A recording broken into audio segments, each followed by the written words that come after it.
Les balados jeunesse, espace pour la vie.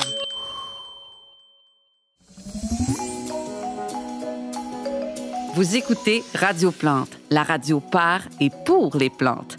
Un balado du Jardin botanique de Montréal.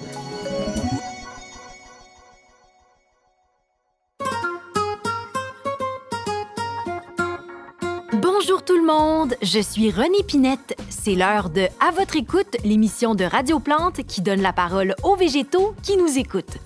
Vous avez une question, un souci, besoin de parler? Laissez-nous un message et on vous répondra en toute amitié. Depuis quelques semaines, on reçoit plein de messages au sujet des humains. C'est donc un À votre écoute spécial qui décortique les relations entre végétaux et humains. Et comme ce sujet est vaste, j'ai demandé l'aide de vos animateurs préférés de Radio Plante. Sur Radio Plante, on est à votre écoute. On commence tout de suite avec un sujet épineux, celui des conflits entre humains et végétaux. Je me dirige vers le Centre de documentation de Radio Plante pour y retrouver Jean-Philippe Latulippe, expert botanico-légal. Bonjour Jean-Philippe, ça va bien? Allô, René? Ça va bien, merci. Je crois que vous avez une question pour moi.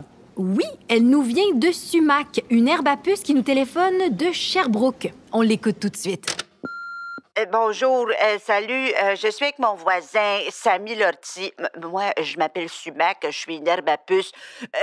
On vous appelle parce qu'on a remarqué que dès qu'on se frotte à des humains, ils disent que ça les démange puis ils partent à toute vitesse. On comprend pas pourquoi. Notre question, c'est pourquoi est-ce que les humains réagissent comme ça? On est toxique ou quoi? Oui, Pardon? oui. La réponse est oui. L'herbe à puce et l'ortie sont toxiques pour les humains. Jean-Philippe, on est à l'écoute de nos auditeurs comme des amis. On les rassure, on les soutient, on est positif, hein? Ah, d'accord, oui. Bon, évidemment. Alors, une plante toxique contient des substances qui provoquent des inconforts chez les humains et les animaux quand ils les touchent ou qu'ils les consomment. Des inconforts. Ah ben oui, évidemment. Des réactions désagréables, comme des démangeaisons, par exemple. Les plantes les plus toxiques peuvent même causer la mort à ceux qui les mangent. Ben voyons, j'ai dit positif, Jean-Philippe. On remonte le moral de nos auditeurs. Pardon, je m'excuse. Oui, bon, alors évidemment, ce que je veux dire, c'est que ne vous inquiétez pas, Madame Lapuce et Monsieur Ortie.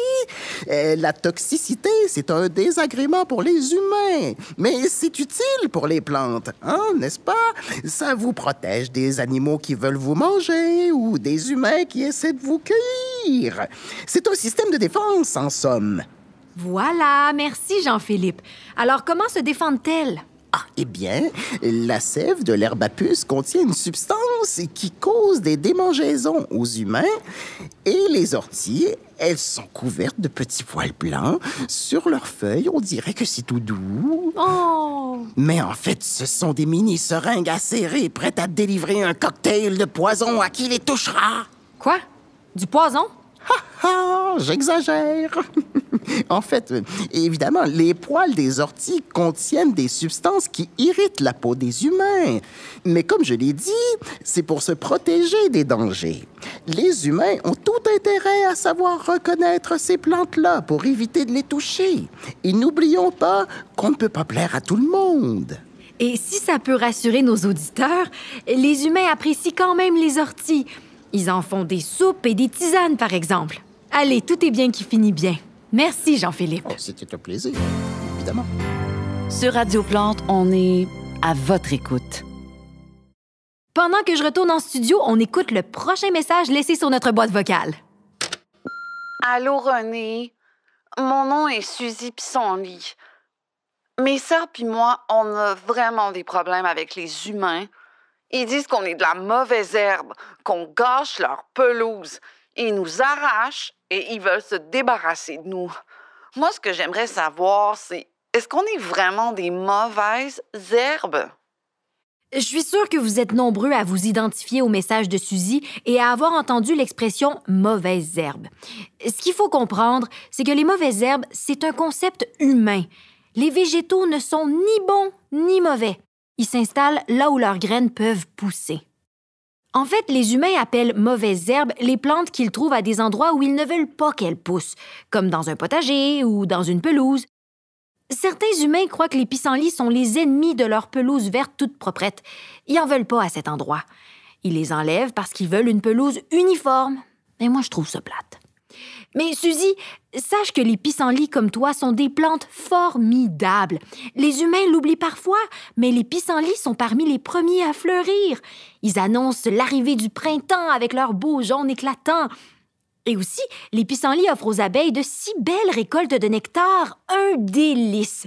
D'ailleurs, on parle de nourriture et je vois Louis Maïs, notre chroniqueur culinaire, qui passe la tête en studio. Viens donc t'asseoir. Hey, bonjour la gang!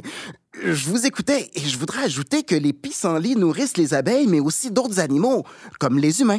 Et il paraît que les feuilles de pissenlit, c'est délicieux. J'en ai jamais goûté, bien sûr. Moi, je fais de la photosynthèse. Allez, je vous laisse. Merci, Louis, à tantôt. Suzy Pissenlit, peut-être que tu l'as déjà compris, comme toutes les plantes, tu as ta place dans la nature et un rôle à jouer. Suzy, on t'aime et je te dis un gros merci pour ton message.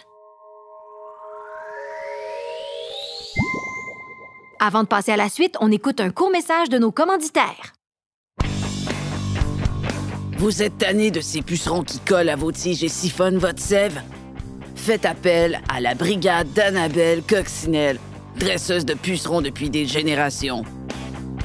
Avec Annabelle Coccinelle, les pucerons ne seront plus un problème. Miam, miam, miam. Un service garanti 100% écologique. Sur Radio Plante, on est à votre écoute. Nous voici de retour à l'émission. On a reçu plusieurs messages d'appréciation de la part de plantes qui ont de belles relations avec les humains. On les écoute en cascade. Bonjour, je m'appelle Gérald de l'érable. Je suis un érable argenté de la rue des Érables. C'est bien de savoir que les humains nous apprécient. Ils nous donnent parfois des câlins, ce qui est vraiment gentil parce qu'on est de grands sensibles. Oh oui, c'est le fun, ça, les câlins. J'adore. Allez, message suivant. Bonjour, je suis Rose, une rose de l'Ontario. Les humains, ils m'adorent.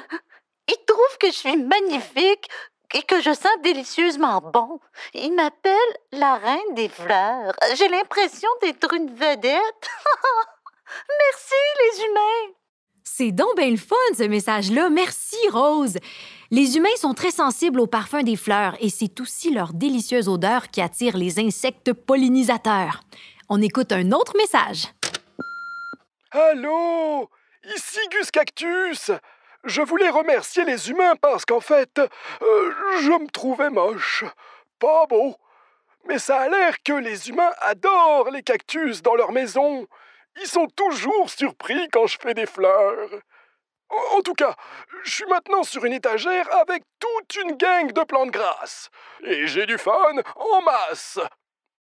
Un coucou à toutes les plantes grasses et tous les cactus qui nous écoutent. Je vous trouve vraiment beau. Les humains ont bien raison. Sur Radio Plante, on est à votre écoute. Pour le dernier message de nos auditeurs, je me dirige vers la cafétéria de Radio Plante. C'est un solarium, évidemment. Il va peut-être y avoir un peu de bruit car on fête le départ à la retraite de Marie-France Garance, notre recherchiste. Pendant que j'y vais, on écoute le message de notre auditeur. Allô? Mon nom est Silvio Ginkgo. Je suis un ginkgo biloba de Montréal. Il paraît que les arbres sont de plus en plus nombreux dans les grandes villes du Canada parce que les humains se sont rendus compte de tous les bienfaits qu'on apporte aux villes. Hey, je trouve ça vraiment formidable. Puis, ça me fait de la compagnie. Silvio, pour rebondir sur ton message, je retrouve Liseron Deschamps de l'heure du crime et des bulletins de nouvelles. Ça fait bien longtemps que Liseron habite en ville et elle a pu y observer tous les changements. Allô, Liseron? Bonjour. C'est vrai qu'il y a de plus en plus d'arbres ici en ville. Les arbres des villes offrent plein d'avantages aux humains. Ils apportent de l'ombre en été et rafraîchissent l'air. En fait, les villes forment des îlots de chaleur, c'est-à-dire des zones où il fait plus chaud qu'ailleurs. C'est à cause de l'asphalte et du béton qui absorbent et retiennent la chaleur.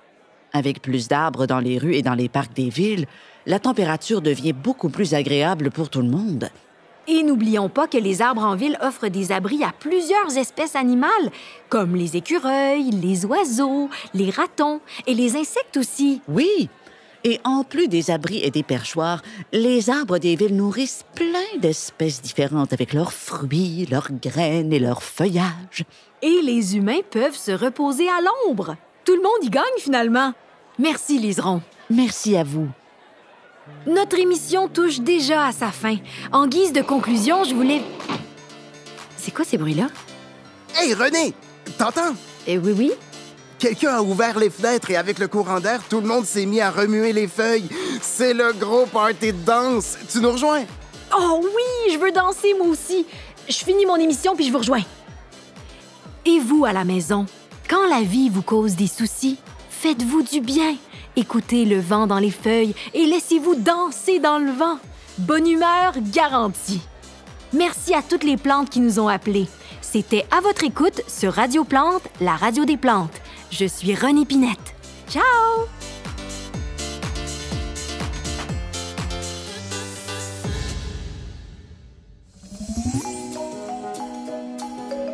Ce balado est une production signée La Puce à l'oreille pour Espace pour la vie. Un texte de Lucie Lemonnier et Martin Payette. Avec les voix de Noémie Leduc-Vaudry, Philippe Racine et Véronique Pascal. Une co-réalisation de La Puce à l'oreille et des Studios Bakery. Espace pour la vie est un service de la Ville de Montréal et le plus important complexe en sciences de la nature au Canada.